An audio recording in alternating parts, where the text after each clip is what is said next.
In California, a man is in custody this morning in connection with that fire at a mosque in Palm Springs. 23-year-old James Dial Jr. was booked on Saturday. He has not formally been charged, but was arrested on suspicion of arson, a hate crime, and felony burglary. Police are calling this an intentional act. Now, several people were praying inside when that fire broke out Friday. The good news, no one was hurt, but this just adds to the growing number of anti-Muslim incidents this year. CNN's Polo Sandoval is following that disturbing trend for us, Polo, and this, I'm told, is a record year. Absolutely, Victor, and it clearly has left many Muslims on edge that have had a very difficult time this year because of this wave of Islamophobia. We have seen really so many people struggle with this, especially since 2015 has been bookended by murderous attacks carried out in the name of Islam. But then you hear from Muslim leaders who are very quick to condemn those attacks, saying that they have absolutely nothing to do with what is their religion. But then you look at the numbers that you just mentioned, Victor, and they clearly speak for themselves.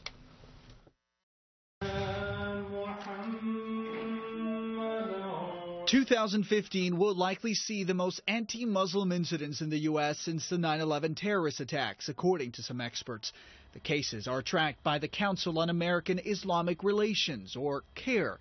The group's data shows mosques and Islamic centers have been targeted by vandals at least 63 times this year.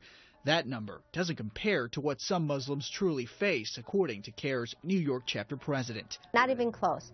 I'd probably say maybe less than 10%, not even close to what's actually happening in the streets. Arson investigators believe a fire at a mosque in Coachella, California was intentionally set on Friday. Worshippers clung to their faith, left to pray on the sidewalk.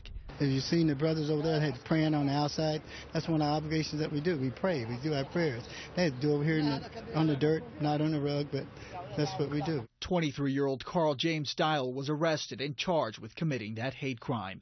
A separate incident investigated by the FBI was caught on camera in Philadelphia.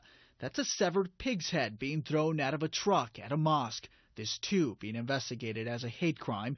Practicing Muslims are prohibited from eating pork or pork byproducts. In Florida, a gun shop owner is using words to fuel controversy. About $25 will get you one of his signs establishing a Muslim-free zone. We don't know who their ties are. We don't know who these people are coming overseas. Andrew Hallinan calls his signs a novelty and, quote, something humorous. Afaf Nashar isn't laughing, though. She says fear-mongering has resulted in people getting hurt.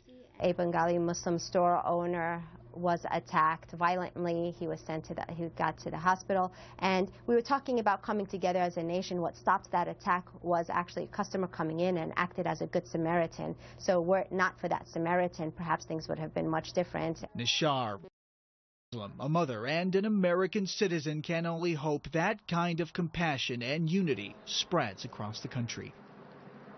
You know, we have seen cases of harassment and vandalism happen in almost every region of the country, including in the nation's own capital. In fact, CAIR's headquarters had to be evacuated on Thursday, Victor, after a suspicious package was sent in, really part of a hate mail package. That substance later determined to be not harmful, but still it leaves so many people on edge.